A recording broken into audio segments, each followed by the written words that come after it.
사무엘상 17장 38절에서 58절 말씀입니다.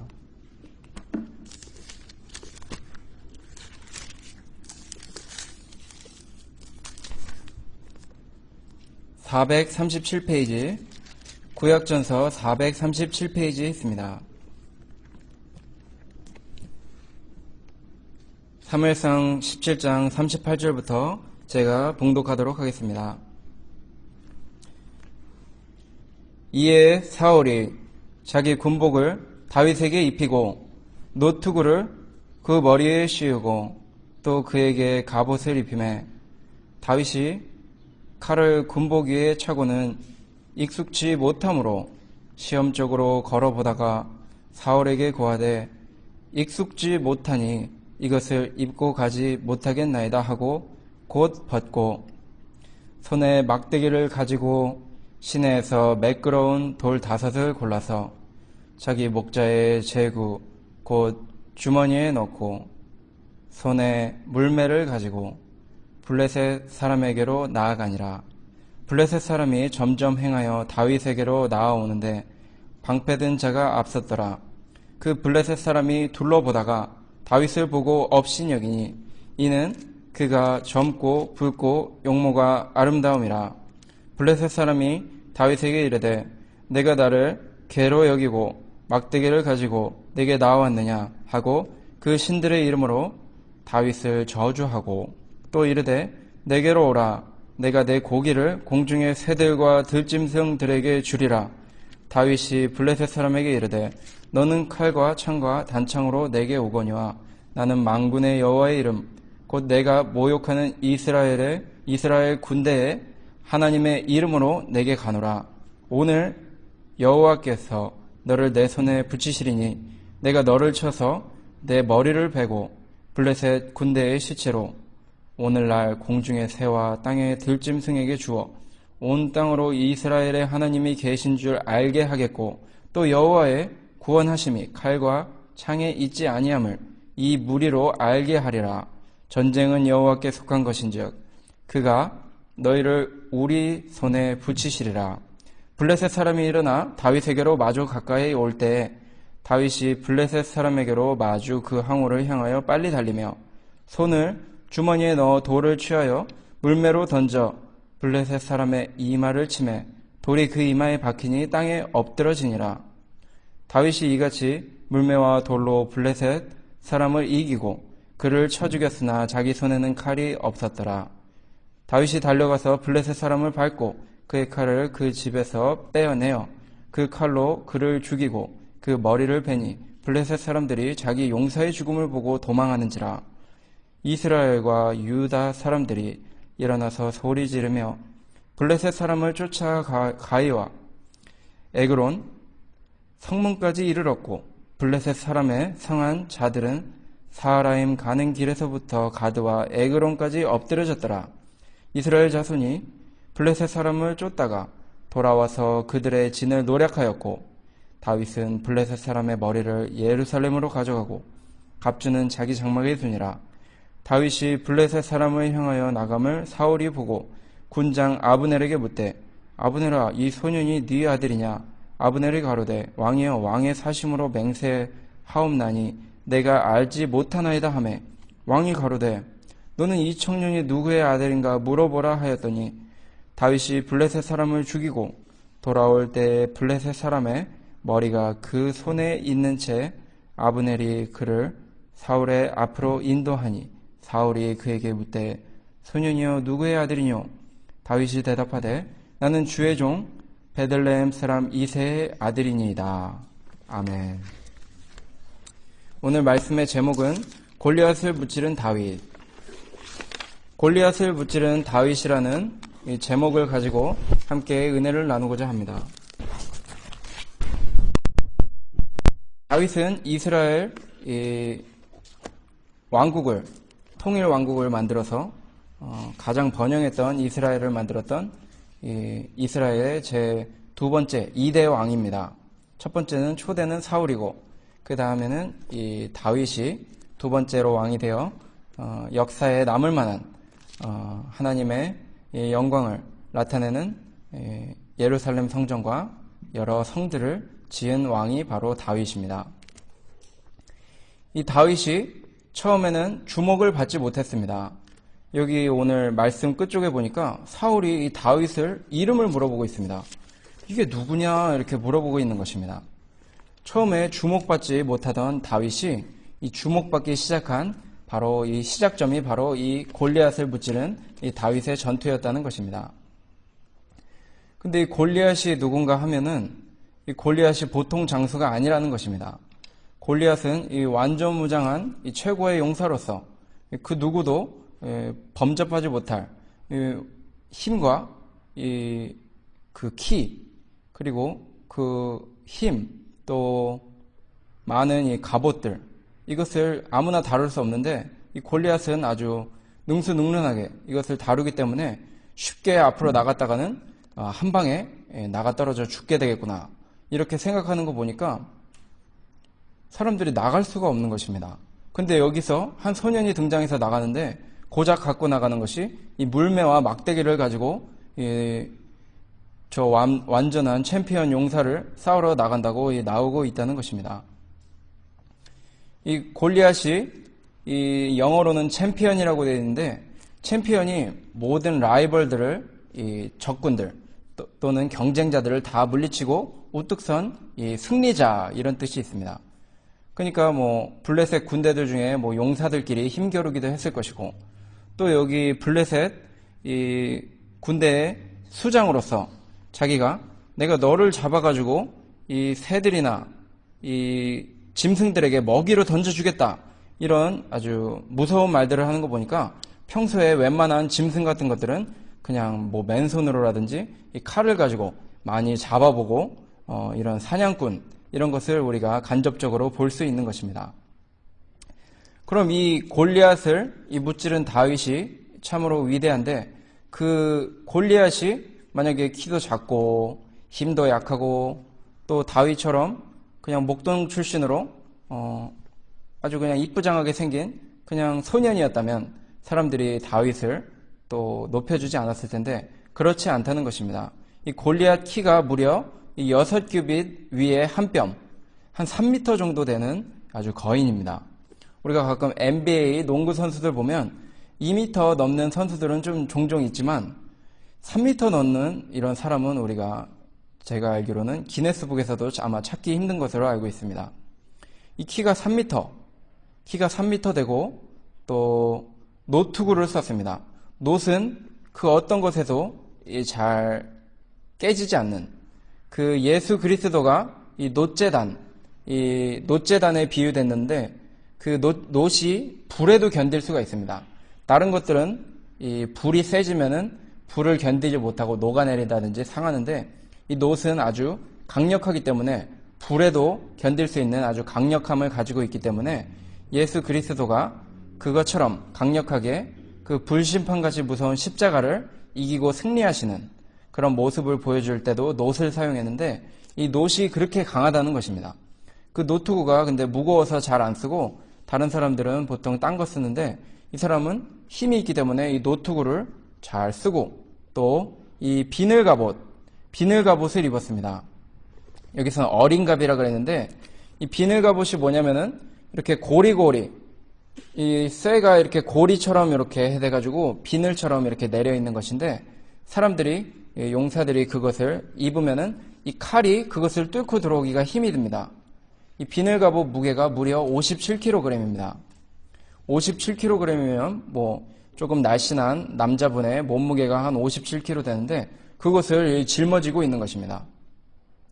저도 이 레스토랑에서 일을 하는데, 제가 일하는 레스토랑은 전문 레스토랑이 아니고 연습생들이 보통 많이 일하는 아르바이트식의 이런 레스토랑입니다. 그렇기 때문에 이 칼로 이 치킨 아니면은 뭐 소고기 이런 거 자를 때 이 연습생들이니까 이 손을 뱁니다. 그래서 이 비늘 장갑 독일제 메이드 인 절맨이라고 써 있는데, 그거를 끼고 합니다. 저도 그거 끼고 이렇게 하는데, 가끔 이게 하다 보면은 이렇게 바쁠 때 칼이 어긋나고 미끄러져가지고 이렇게 손을 딱 대는데, 그 비늘 장갑을 끼고 있기 때문에 상처가 나지 않습니다. 그렇게 아주 좋은 것인데 무겁습니다. 무거워서 웬만하면 그게 콤파니 그 규율이라서 쓰는 거지 콤파니가 다른 데로 옮겨질 때는 저는 그것을 무거워서 쓰지 않습니다. 그래서 이제 비늘 갑옷 이게 57kg 되는 이 무거운 것을 입고서 이렇게 나온 것입니다. 이 57kg가 되니까 그만큼 쇠가 무겁고 강하다는 것으로서 이 웬만큼 이게 칼로 찌른다든지 이 다윗이가 이 돌을 이렇게 돌려가지고 던졌는데 그 비늘 갑옷 이렇게 이마 정중앙에 안 맞고 그 비늘 갑옷이 있는 쪽에 맞았다면은 그 골리앗이 쓰러지지 않았을 것입니다. 그렇게 완전 무장을 하고 노투구를 쓰고 이 무거운 비늘 갑옷을 쓰고 또 무기를 들었는데 이 창을 들었는데 이 창 끝이 여기에 무게가 나와 있습니다. 제가 앞으로 잠깐 넘어가서 얼만큼 무거운가 봤더니 여기 7절에 본문 7절에 그 창 자루는 배틀째 같고 또 창날은 철 600세겔이며 이 창 자루가 우리 옛날에 쓰던 배틀처럼 아주 크고 아주 길고 그 다음에 이 철 600세겔이면 한 6.8kg 됩니다. 근데 이게 뭐 6.8kg 쉽게 들 수 있지 뭐 이렇게 할 수도 있는데 이것이 칼 끝에 이 창 끝에 달려 있을 때는 얘기가 달라집니다. 칼을 조금 알아봤는데 이 무게중심의 원리로서 이 일본도가 유명한데 일본도는 한 1.5kg만 돼도 무겁다고 합니다. 근데 중국에서 만든 칼은 한 3kg 돼도 별로 무겁게 느껴지지 않다고 합니다. 왜냐면은 이 중국 칼은 이 무게중심이 이 손잡이 쪽에 가까워가지고 가볍게 이렇게 흔들 수 있는데 이 일본도는 이 칼 끝에 그 무게가 다 실려 있어가지고 이것을 컨트롤하기가 어렵고 무겁게 느껴진다는 것입니다. 마치 이 시소 탈 때 무거운 사람이 있고 가벼운 사람이 있는데 가벼운 사람이 끝에 타고 무거운 사람이 가운데 쪽에 있으면은 이 뒤에 있는 사람 쪽으로 무게가 기울이는 거랑 같은 원리입니다. 그러니까 이 무거운 것을 이 칼 끝에 달고 있으려니까 이 끝에서 이게 잡고 흔드는 게 이게 보통 사람은 할 수 없다는 것입니다. 그것을 자유자재로 흔드는 이런 골리앗이라는 것입니다. 그러니까 사정거리도 길고 또 그 파워도 길고 마치 포탄이 터지는 거랑 이 총 가지고 포탄 가진 사람이랑 싸우는 거랑 상대가 안 되는 것처럼 이 마치 탱크 같은 골리앗과 총을 든 소총수가 지금 싸우는 것과 비슷한 그런 원리로 생각하시면 이 싸움을 이해하기 좋다는 것입니다. 이런 용사가 블레셋 군대를 또 뒤에 거느리고 나왔습니다. 그 당시 이스라엘은 굉장히 가난하고 부족한 상태에서 이제 막 간신히 한 번 싸워서 이긴 정도입니다. 얼마 전에 요나단이 용기를 내서 이스라엘 백성들 다 숨어 있지만 그 자기 병기든 자랑 함께 야 올라가자 우리가 가서 이 하나님께서 우리를 이기게 해주실 것이다. 이래서 그 언덕을 계곡을 넘어서 올라가서 싸움 한 번 이기고 그때도 칼 가진 사람이 요나단과 이 사울밖에 없던 그런 지금 가난한 시국에 있는 그 이스라엘 백성과 이 칼과 무기가 아주 확실하게 있는 그 블레셋 군대가 이런 골리앗이라는 대장을 앞서서 나오니까 아이고야 우리 무서워서 이거 어떻게 할 수가 없구나 하면서 40일 동안 이 챔피언이 골리앗이 나와서 나랑 맞설 자 누구냐 이렇게 너희들 아주 겁먹었구나 이러고 40일 동안 있는데도 이스라엘 백성들은 한 명도 나가지 못하고 벌벌벌 떨고 있는 그런 상태였다는 것입니다. 한 사람이 나와서 대결하라. 우리가 그 이긴 자의 종이 될 것이다. 이렇게 말하고 한 사람 나와서 나 이기면 나를 잡아서 물리치는 자가 있다면 우리 블레셋 군대가 너희들의 이 종이 될 것이다. 이렇게 대표 대결을 한번 신청을 하였습니다. 근데 단 한 사람도 나오지 못하고 있는 이런 부끄러운 경우가 되는 것입니다. 그 당시에 그래도 이 사울이 용사였습니다. 사울이 왕 될 때 키가 다른 사람 어깨 너머로 위로 크더라 했더니 우리 그 사울의 이 어깨 만약에 제가 키가 이 정도면 사울 어깨가 이 정도 있는 것입니다. 그러니까 사울이 키가 한 2m 정도 되는 것 같은데 이렇게 큰 이 사울도 3m 되는 자기보다 1m 평소에는 자기보다 키 큰 사람 못 보다가 3m 되는 사람 보니까 무서운지 왕이라는 타이틀을 걸고 있으면서도 나가지 못하고 있었습니다. 또 요나단이 얼마 전에 믿음으로 이 병기든 자와 함께 나가서 싸워서 무찌르는 그런 용맹함을 보여줬지만 이 골리앗은 자기가 아무리 생각해도 이거는 하나님이 이거는 도와주시면 내가 이길 수 있다 이런 믿음을 무너뜨린 그런 무서운 모습으로 나오니까 요나단도 패스해버렸습니다. 그 다음에 유명한 장군 아브넬. 아브넬은 정말로 유능해서 이 다윗과 그래도 끝까지 참 열심히 싸우고 요압 장군과도 아주 치열한 견줄 만한 그런 유능한 이 장군 아브넬도 지금 이 현직 왕 옆에서 자기가 장수 또 장군으로 있지만 나가지 못했습니다.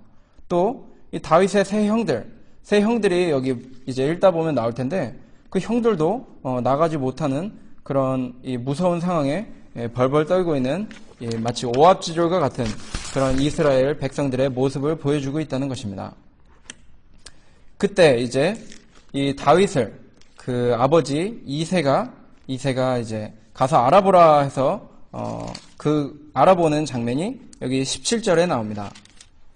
17절에 읽어보니까 다윗아 여기 지금 음식이 있으니까 가서 형들에게 좀 갖다 주고 또 전쟁이 어떻게 일어나는가 알아보고 오너라. 이렇게 여기 17절에 이새가 그 아들 다윗에게 이르되 내 형들을 위하여 이 볶은 곡식 한 에바와 이 떡 10덩이를 가지고 진으로 속히 가서 내 형들에게 주고 이 치즈 10덩이를 가져다가 그들의 천부장에게 주고 내 형들의 안부를 살피고 증표를 가져오라. 이 이새의 아버지가 믿음으로 다윗을 길러나가는 가운데 자신도 자기 아들만 가족만 챙기는 것이 아니고 주변 사람 또 그들을 위해 수고하는 천부장에게도 선물을 갖다주는 이런 모습을 잘 보여주면서 가서 안부를 묻고 갔다 오너라 이렇게 하였습니다. 여기서 다윗이 지금 어떤 상태인지 우리가 간접적으로 알 수 있는 게 다윗은 이 자기 일에 늘 충성하는 사람이었다는 것입니다. 어떤 사람 보면은 열심히 충성할 것처럼 어떤 컴퍼니에 인터뷰할 때는 나 이 회사에 아주 열심히 하겠다. 나 이 회사가 너무 좋고 나 이 회사에서 정말 충성하겠다. 처음엔 이러다가 한두 달 지났는데 조금 힘들다고 그만두고 아니면 옆에 연락 왔는데 전에 어플라이 했던 데인데 돈 더 준다. 그래서 그거 다 내팽개치고 이렇게 떠났다. 뭐 이런 사람 종종 많이 보고 있습니다. 인사도 안 하고 이렇게 가는 사람들 많은데 이 다윗은 그렇지 않았다는 것입니다. 이 사무엘이 기름 붓고 또 이 사울이 요즘에 악신, 이 귀신 들려가지고 정신이 왔다리 갔다리 합니다. 그래서 정치를 못하니까 그러면 어떡할까 하다가 신하가 다윗이라는 사람이 있는데 그 참 악기를 잘 타고 하나님의 영이 충만하고 참 신령한 사람이기 때문에 그가 음악을 연주하고 또 그의 시편 하나님과 교통하며 그 지은 그 말씀들을 묵상하며 나올 때 당신에게 도움이 될 것입니다. 추천해 줬기 때문에 이 왕궁에 이제 드나드는 그런 아주 좋은 직장이 다윗에게 생긴 그 상태입니다. 근데도 그 보통 사람 같으면 이 정치적으로 이 아부하며 이렇게 지낼 수 있을 텐데 다윗은 그 목동일, 그 양치는 일, 그 소홀히 하지 않았다는 것입니다. 대부분 사람들이 하듯이 이스라엘 이 왕으로 기름 받은 후에 또 그 사울 왕의 바로 옆에 있는 그런 아주 좋은 위치에 있으면서도 궁중에 이제 머물면서 기회를 엿보면서 이 장관들의 호의를 얻어서 앞으로 내가 왕이 돼야 되겠다 이런 마음을 품은 것이 아니고 이 자기와 관련된 하나님께서 나 왕 만들어 주신다고 기름 부으셨으니 그 일은 하나님께 맡기고 내가 아직 해야 할 일인 시간도 또 남고 하니까 이 양떼를 돌보는 일 내가 평생 하던 일이고 또 아버지를 돕는 일이니까 이 일을 소홀히 해서는 안 되겠다 했기 때문에 왔다 갔다 하고 있었던 중에 아버지가 이 전쟁터로 보냈던 것입니다. 그러니까 이 다윗은 이 자기를 요즘 뭐 스펙을 쌓는다 이런 말 많이 하는데 뭐 자격증 시험도 많이 보고 또 학교도 석사, 박사 뭐 여러 개 학위도 많이 따고 뭐 다른 사람들 못하는 거 어떻게 하나라도 더 잘해보려고 이렇게 자기를 강화하고자 애쓰는 그런 사람이 아니었다는 것입니다. 그저 하나님께서 왕으로 만들어주신다고 약속하신 것은 하나님께 맡기고 이 사람의 방법, 뭐 아부하는 방법, 정치적인 방법으로 움직이지 아니하고 그저 어디서나 나는 이 하나님 잘 섬기고 또 내 맡은 일 충성한다 하면서 이 직업의 뭐 귀천 이런 거 따지지 않고 자기 아버지의 농장으로 다시 돌아가는 그런 생활을 했다는 내용을 우리가 배울 수 있다는 것입니다. 또 이 궁중은 여러 사람들이 많은 곳이고 또 절차가 많고 또 주변에 눈도 많습니다. 이 왕 앞에 한번 가려면 여러 개 이렇게 신문 검사도 할 때고 얘가 총 들었나 아니면은 뭐 칼이 있나 이런 거 검사도 하고 여간 복잡한 것이 아닙니다. 근데 이 목장에 가면은 아주 기도하기 좋고 평안한 곳이라는 것입니다. 그러니까 자기는 이 왕궁에서 이 높은 사람들, 돈 많은 사람들, 정치적으로 아주 힘 있는 사람들과 지내는 것보다 이 목동으로서 양들이랑 지내고 또 춥고 배고픈 곳일지라도 그곳에서 지내면서 나는 묵상하고 시편 묵상하고 하나님과 거하는 것이 더 좋다. 그렇기 때문에 잽싸게 자기 할 일 맞춰놓고 그 목동 일하러 돌아가는 것입니다. 시편 84편 10절에 시편 84편 10절 제가 읽어보도록 하겠습니다. 주의 궁정에서 한날이 다른 곳에서 첫날보다 나은즉 악인의 장막의 거함보다 내 하나님 문지기로 있는 것이 좋사오니 이 말을 그냥 한 것이 아닙니다. 물론 이 말은 고라자슨의 시인데 이 말과 같이 이 다윗도 이 다른 데서 아무리 잘 지내는 것보다 악인의 장막의 거함보다 내 하나님 문지기로 있는 것이 좋사오니 이 적은 양무리들 내게 맡겨주신 하나님께서 주신 이 양무리를 지키는 이 일을 하는 것이 내가 궁정에서 악인의 장막에서 그들과 거하면서 아부하고 정치적인 자리를 기회를 노리는 것보다 나는 기도하기 좋은 이 들판이 좋습니다. 이렇게 해서 돌아가는 모습을 보여주는 것입니다. 또 다윗은 그곳에서 진짜 실력을 키우고 있었던 것입니다. 앞으로 자기가 용사가 돼서 장군이 돼서 이 의리의리한 이 요압 그리고 아비새 또 뒤에 나오는 800명을 무찌른 요셉 바세베 이런 사람들 이끌려면은 지금 다윗이 호리호리한데 지금 열심히 수련해야 되는 그런 입장일 것입니다. 자기가 너무 호리호리하고 어린애 같으면 밑에 사람들이 경례도 잘 안 한다는 그런 얘기도 들었는데 자기가 윗사람 되려면은 열심히 운동하고 몸을 좀 키우고 또 검술도 이렇게 키우고 이렇게 해야 할 그런 위치에 아마 있었을 것입니다. 앞으로 내가 왕이 돼야 되는데 무엇을 해야 할까? 정치적으로 사람도 사귀고 칼로 싸우는 연습도 하고 말 타는 법도 배우고 또 예의 범절도 키우고 이런 거 지금 해야 될 텐데 지금 다윗이 하고 있는 것이 들판에서 기도하기 좋아하는 것입니다. 우리가 때로 실패하는 이유는 이 지존자의 은밀한 곳에 거하지 못하기 때문입니다. 시편 91편 1절 제가 찾아서 읽어보도록 하겠습니다. 시편 91편 1절에 지존자의 은밀한 곳에 거하는 자는 전능하신 자의 그늘 아래 거하리로다. 이 지존자의 은밀한 곳에 거하지 못하기 때문에 우리가 실패하는데 이 다윗은 성공하는 이유를 알고 있었다는 것입니다. 이 지존자의 은밀한 중에 늘 거하고 골방에서 기도하고 들판에서 기도하며 하나님과 교통할 때 그 어떤 것도 영적인 전쟁도 또 육신의 전쟁도 하나님께서 나는 승리하게 해주실 것이다 하면서 늘 앞으로 이 쟁쟁한 싸움들 싸우기 전에 왕이 돼서 적군을 물리치고 밑에 의리의리한 장수들 이끌고 나가기 전에 늘 하던 대로 늘 들판의 고독 속에서 다윗의 영혼과 하나님 사이에 긴밀한 교제를 누리면서 하나님 주신 능력으로 내가 앞으로 승리해야겠다. 이것을 미리 경험을 삼아서 깨달은 대로 계속해서 하고 있다는 것입니다. 경험을 삼아서 알고 있었다고 했는데 전에 내가 곰과 사자들을 이 들판에서 잡은 것처럼 이 골리앗을 내가 무찌를 것입니다. 이렇게 얘기하는 장면을 통해서 다윗이 이 들판에서 하나님과 교제하면서 이 영적인 능력만 받았을 뿐 아니라 육적인 이 능력도 받아가지고 곰 사자들도 이렇게 무찌를 수 있구나 하는 이런 경험을 가지고 이렇게 나갔다는 것입니다.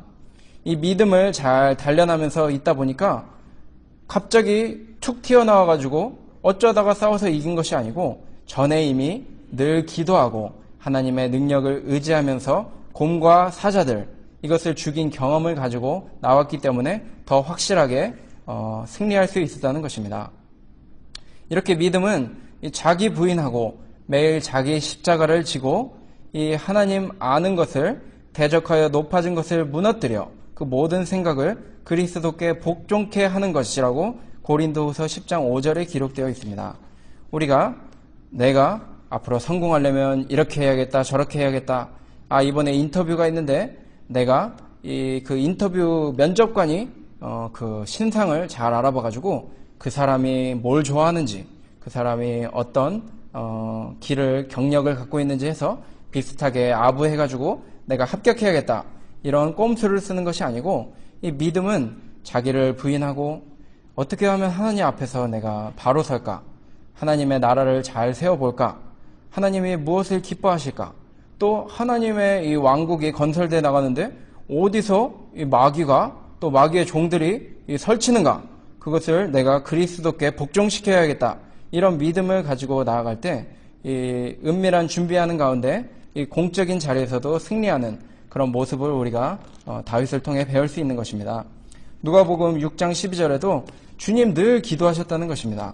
주님이 많은 능력하셨는데 기도 외에는 이런 유가 나갈 수 없느니라, 이런 말씀하신 것처럼 항상 주님 하시는 일이 누가복음 6장 12절에 이때 예수께서 기도하시러 산으로 가사 밤이 맞도록 하나님께 기도하시고, 주님 능력 많으신 부활의 주님이시고 모든 것을 발등상 아래 두실 수 있는 능력의 주님이신데 그분이 하신 것이 기도하신 것이라는 것입니다. 우리도 주님과 다윗을 배워서 언제 어디서나 자기를 부인하고 자기를 내려놓고 항상 기도하며 모든 일을 준비하는 생활, 이 생활을 해야 한다는 것입니다. 이제 본문 40절부터 읽어보며 또 내려가도록 하겠습니다. 본문 40절에 손에 막대기를 가지고 시내에서 매끄러운 돌 5을 골라서 자기 목자에 이 제구 곧 주머니에 넣고 손에 물매를 가지고 블레셋 사람에게로 나아가니라. 이 물매를 평소에 연습을 많이 한 듯 싶습니다. 이것을 갑옷을 똑같이 입혀줬지만 사울에게 이건 익숙하지 못해서 이걸 가지고 나가서 제가 싸울 수가 없습니다. 그러니까 이것은 억지 부리면 안 된다는 것입니다. 하나님의 뜻이 나가서 싸우는 거다. 그러니까 그냥 대충 평소에 익숙하지 않은 거라도 그냥 주는 대로 받아서 막 이렇게 가서 싸우는 것이 아니고 하나님을 믿고 싸우는 가운데서도 이 자기의 적은 능력이라도 다 기울여서 심혈을 기울여서 싸워야 한다는 것입니다. 평소에 이 물맷돌로 던지는 연습을 많이 했을 것이고 또 이 막대기도 들고 나갔습니다. 물매 하나면 되지 이러면서 교만하게 나가지 않고 혹시라도 이 막대기로 그래도 방어를 좀 해보려고 이 막대기라도 가지고 나가는 것입니다. 이 적은 칼과 적군은 칼과 창, 단창을 가지고 나오고 있습니다. 근데 다윗이 나가는 것은 이 막대기와 물매를 가지고 나가고 있습니다. 이 다윗이 배운 것이 그거라는 것입니다.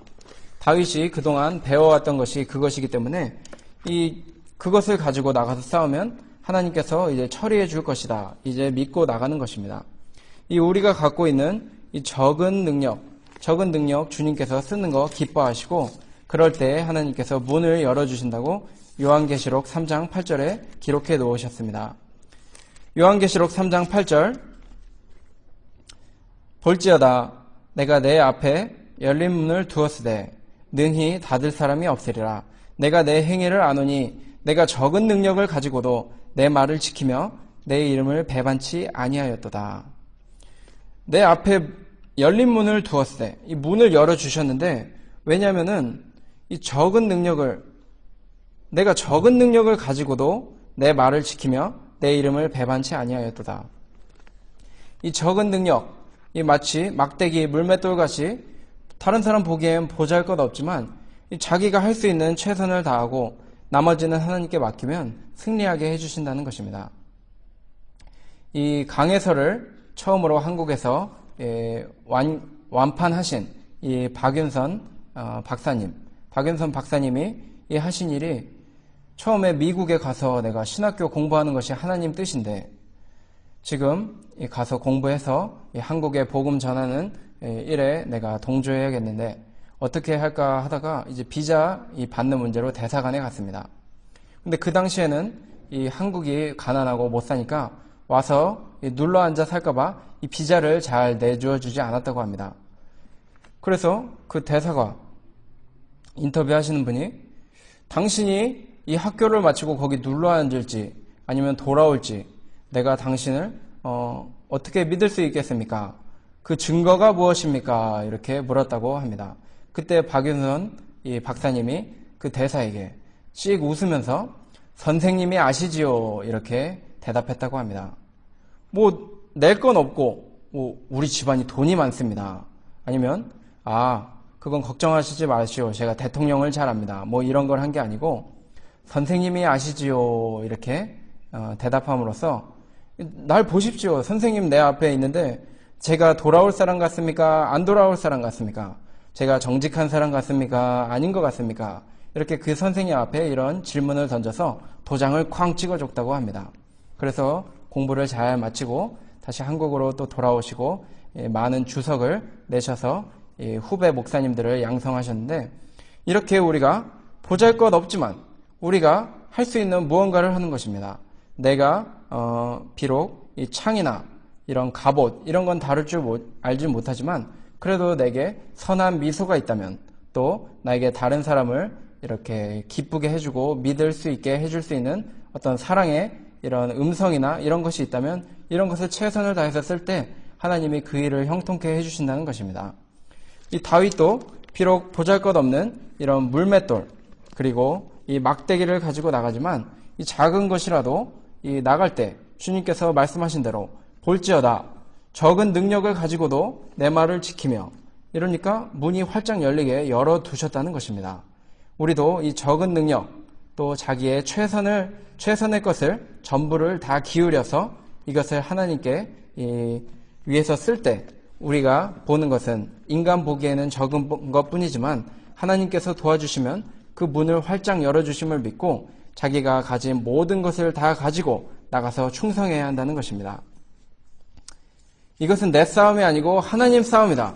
이렇게 믿고 나가는 것입니다. 하나님께서 도와주시지 않으면 절대로 안 된다는 것입니다. 그래서 우리가 무엇을 해 나갈 때 자기의 적은 능력, 난 이것밖에 없는데 내가 할 수 있을까? 내가 교회 봉사하고 또 교회 일 앞으로 해야 되는데 내가 뭐 내세울 게 없다. 이런 거 있지만 그래도 내가 할 수 있는 것 하는 것입니다. 요리할 수 있으면 요리하고 청소할 수 있으면 청소하고 피아노 칠 수 있으면 피아노 칠 수 있고 자기가 다는 못하지만 적은 거 가지고 하면 나머지는 하나님께서 성공하게 해주시고 교회가 세워지게 해주신다는 것입니다. 41절부터 44절은 조롱하는 내용입니다. 아주 이 골리앗이 보고서 블레셋 사람이 43절에 블레셋 사람이 다윗에게 이르되 내가 나를 개로 여기고 막대기를 가지고 내게 나오느냐 하고 그 신들의 이름으로 다윗을 저주하고 또 이르되 내게로 오라 내가 내 고개를 공중의 새들과 들짐승들에게 주리라. 내가 너를 잡아서 이 공중의 새들과 들짐승들에게 던져줄 테니까 어떠냐 무섭지 겁먹지 이러면서 겁을 주는 것입니다. 하룻강아지 범 무서운 줄 모르고 여기가 뭐 애들 놀이터인 줄 알아? 이러면서 놀리고 있는 것입니다. 45절에 다윗이 블레셋 사람에게 이르되 너는 칼과 창과 단창으로 내게 오거니와 나는 만군의 여호와의 이름 곧 내가 모욕하는 이스라엘 군대의 하나님의 이름으로 내게 가노라. 오늘 여호와께서 너를 내 손에 붙이시리니 내가 너를 쳐서 내 머리를 베고 블레셋 군대의 시체로 오늘날 공중의 새와 땅의 들 짐승에게 주어 온 땅으로 이스라엘의 하나님이 계신 줄 알게 하겠고. 사이즈가 더 큽니다. 어디 조그만 게 일로 나왔어? 이랬더니 너는 날 잡아서 지금 새와 들짐승에게 시체를 던져줘서 먹잇감으로 준다고 했지만 나는 당신뿐 아니고 블레셋 군대 전체의 시체로 오늘날 공중의 새와 땅의 들짐승들이 아주 파티를 하게 해주겠다. 왜냐하면 온 땅으로 이스라엘의 하나님이 계신 줄 알게 하기 위해서는 너 하나 잡아서는 안 되겠다. 우리 만군의 여호와는 크신 분이고 만능이신 분이라서 당신 하나만 잡지 않고 온 군대를 아주 묵사발을 만들겠다. 이렇게 말하면서 위풍당당하게 나아가고 있는 것입니다. 47절에 또 여호와의 구원하심이 칼과 창에 있지 아니함을 이 무리로 알게 하리라. 전쟁은 여호와께 속한 것인즉 그가 너희를 우리 손에 붙이시리라. 이렇게 주님을 믿고 나갑니다. 다윗이 보기에 사람들은 다 벌벌 떨지만 다윗이 기도하면서 그동안 이 곰과 사자를 싸워봤던 거 생각하니까 저것도 사실 별거 아닙니다. 이 삼손이가 성령 충만하고 하나님 말씀 그래도 잘 섬기면서 나아가려고 할 때 큰 죄 짓고 끝까지 배신하지 않고 하나님 기회 주실 때는 힘이 얼마나 센지 사자가 나오는데 그냥 염소 새끼처럼 찢어버렸다 그랬습니다. 거기서 꿀이 나왔는데 그런 얘기가 있는데 이 다윗도 성령 충만합니다. 삼손보다도 더 아주 위풍당당하게 마치 그냥 파리가 앵앵한다는 그런 생각을 가지고 하나님께서 나와 함께 하시는데 저 파리가 앵앵거린다 이런 생각을 하면서 하나님께서 하실 역사를 의지하면서 위풍당당하게 달려나가고 있는 것입니다.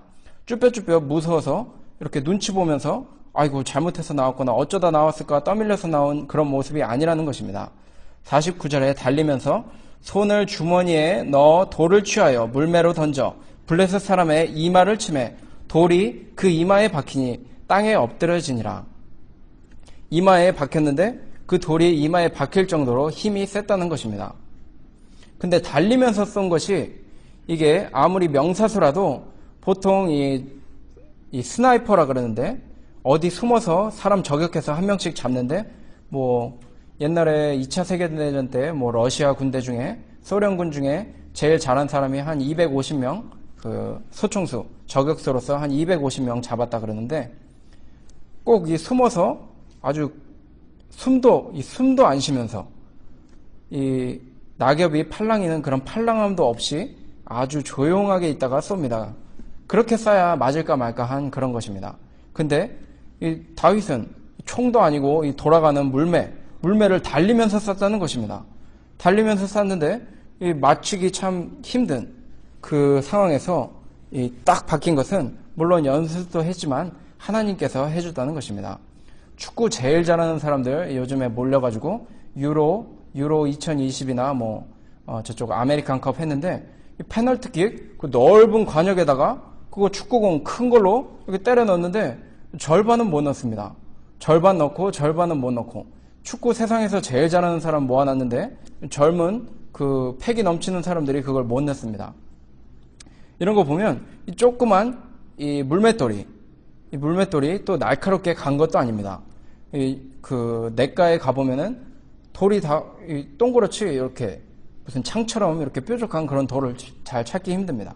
이 동그란 돌이 이 이마에 완벽하게 박히는 것은 이 하나님께서 해주셨다는 것입니다.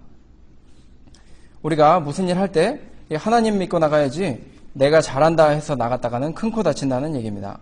이 학교에서 시험 칠 때도 학교 시험 칠 때 늘 1등 하던 사람이 시험지를 딱 받으니까 눈앞이 깜깜하게 새까매져가지고 아무것도 막 쓰지 못하는 그런 이야기도 있었다 그럽니다. 또 제 학창시절 때 중학교를 제가 다닐 때 있었던 일인데 이 도덕시험이었습니다. 도덕시험지 1번 문제가 있는데 도덕 선생님이 이거 실수로 그냥 복사할 때 1번 문제 이거 체크해 자기가 답 나중에 채점할 때 쓰려고 해놨다가 아마 지우개로 지우고 이렇게 복사하신 것 같은데 1번 문제를 그만 1번에 2번이 이렇게 동그라미가 그 앞에 체크 딱 되어 있는 것입니다.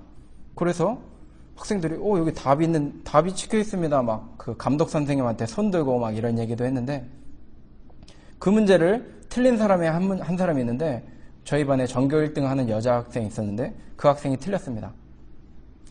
그 도덕 선생님이 와서 야 너 이거 틀렸어? 이러면서 엄청 놀리면서 막 웃는 장면이 아직도 생각나는데 그 전교 1등 하는 사람이 아닌데 내가 공부 많이 했는데 이거 뭔가 수상한데 이러면서 생각 너무 많이 하다가 다른 문제 다 맞고 그 문제 딱 하나 틀린 것입니다. 그러니까 이 모든 일이 이 하나님이 해주셔야지 자기가 할 수 있다는 것이 아닙니다. 평소에 자기가 잘하는 거 있어도 이렇게 하나님 믿고 나갈 때 진정한 승리. 만약에 그 물밑을 들고 빨리 달려가서 했는데 옆에 비늘갑옷 맞았다든지 노트구를 맞았다든지 빗나갔다면 바로 그 무서운 그 창이 아주 빠르게 휘둘리면서 한 방에 나가 떨어졌을지도 모르는 생명이 왔다 갔다 하는 그런 장면이 이어졌을 텐데, 하나님께서 도와주시니까 이것을 가지고 한번 딱 던졌을 때 명중하고 그것이 힘이 있기 때문에 이마에 박히는 그런 놀라운 이 역사가 일어났다는 것입니다. 이 하나님의 이 기름 부음을 받은 이 다윗입니다. 그러니까 그 앞장에서 기름 부은 장면이 나오는데, 그때부터 이 다윗이 생각하고 있었다는 것입니다. 아, 내가 기름 부음 받았구나. 앞으로 하나님이 나를 왕으로 삼아 주시려고 하는구나 할 때 이 성령의 감동으로 아니까 앞으로 내가 이스라엘의 이 안녕을 생각하고 또 이스라엘이 잘 되게 해야지, 이런 마음을 늘 품고 기도하고 있었다는 것입니다. 다윗이 그런 사명감을 가지고 생명 내놓고 나가니까 이 조금만 삐뚤어져도 자기는 죽게 될 그런 생사가 엇갈리는 그런 전쟁터였지만, 이 하나님의 주권을 믿고 나갈 때 하나님께서 정확하게 그 물맷돌이 이 블레셋의 용사의 이마에 박히게 되는 그런 모습으로 이 전쟁을 승리하게 해주셨다는 것입니다. 52절에 이스라엘과 유다 사람들이 일어나서 소리 지르며 블레셋 사람을 쫓아 가이와 에그론 성문까지 이르렀고, 블레셋 사람의 상한 자들은 사하라임 가는 길에서부터 가드와 에그론까지 엎드려졌더라. 여기서 이제 소리 지르면서 나오는데, 소리 지르기 전에 다윗이 한 가지 더 한 일이 있습니다. 이 돌을 쳐서 이마에 박혔는데, 사람이 뭐 총에 맞아도 좀 오래 삽니다. 그러니까 이마에 박혔어도 바로 죽은 것 같지는 않습니다. 아마 기절해서 이렇게 좀 있으니까 가서 다윗이 달려가서 51절에 다윗이 달려가서 블레셋 사람을 밟고 그의 칼을 그 집에서 빼어내어 그 칼로 그를 죽이고 그 머리를 베니 블레셋 사람들이 자기 용사의 죽음을 보고 도망하는지라. 이 어린 소년이 참 용기가 대단합니다. 가서 이 돌을 던져서 맞힌 것뿐만 아니고 가서 이 칼을 빼가지고 그 칼로 이 목을 자르는 일이 이 젊은 용사가 쉽게 할 수 있는 일이 아니라는 것입니다.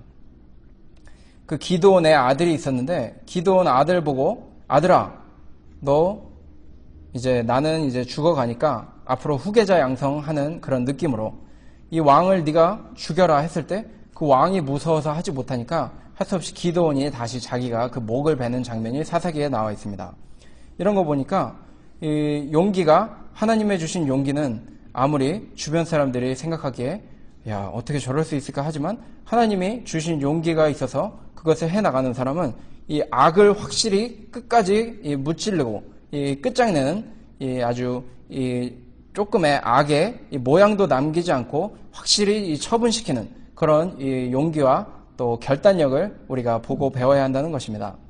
얼마 전에 돌아가신 이돈 박사님이 하신 말이 있는데, 주일날 자꾸 유명 인사들과 항상 하는 이돈 박사님이 그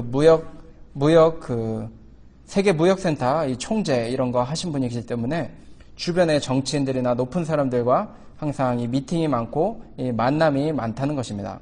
근데 꼭 주일날 이 사람들이 모임을 갖기 때문에 이 골프 모임 갔는데 내가 이것을 끊어야겠다 이런 결단을 했는데, 적당히 끊으면 또 자꾸 토요일에도 하자 그러고 주일 준비해야 되는 그런 지장도 있으니까 내가 아예 골프를 그만두겠다. 그 거래처랑 이런 일을 할 때 항상 골프 치면서 중요한 일들을 진행해야 되는데 그것을 다 포기하고 나는 주일 지키는데 더 전념하겠다. 이렇게 아주 골프를 아예 그만두는 그런 결단력을 보여주셨다고 합니다.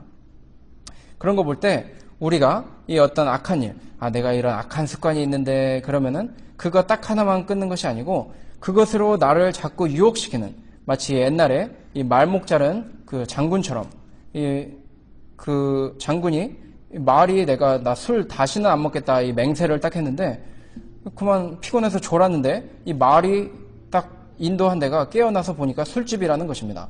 늘 술 마시러 가던 장군이니까 말이 그냥 또 거기 가겠지 하고 갔다는 것입니다. 그래서 이것이 이러면서 그 말의 목을 잘랐다는 이야기가 있습니다. 그것처럼 우리도 어떤 이 악의 어떤 모양, 악의 뿌리 되는 내가 좋아하는 나쁜 습관들 이런 것을 적당히 끊지 않고 이렇게 확실히 끊는 결단성이 있어야 한다는 것입니다. 이런 확실한 용기와 결단으로 이 목을 딱 베고 적군을 물리치니까 약속한 대로 이 블레셋 이 종들은 다 종이 돼야 되는 것입니다. 근데 그들은 도망치기 시작합니다. 도망치기 시작하고 53절에 이스라엘 자손이 블레셋 사람을 쫓다가 돌아와서 그들의 진을 노략하였고, 이제 가다가 도망가니까 기뻐하며 이제 전리품을 나누는 그런 모습으로 전쟁이 마무리돼 가고 있습니다. 54절에 다윗은 블레셋 사람의 머리를 예루살렘으로 가져가고 갑주는 자기 장막에 두니라. 55절에 다윗이 블레셋 사람을 향하여 나감을 사울이 보고 군장 아브넬에게 묻되, 아브넬아, 이 소년이 네 아들이냐? 아브넬이 가로되, 왕이여, 왕의 사심으로 맹세하노니 내가 알지 못하나이다 하매. 이거 보니까 사울이 정신이 왔다리 갔다리 하는 상태입니다. 사울이 지금 다윗을 처음 본 게 아니라는 것입니다. 앞에 보면은 그 데려와가지고 막 악기도 키게 하고 또 직접 그 사울이 사람 보내가지고 데려오라고 하는 장면들이 앞에 많이 나오고 있습니다. 근데도 이 악신이 자꾸 괴롭히니까 알지 못하는 것입니다.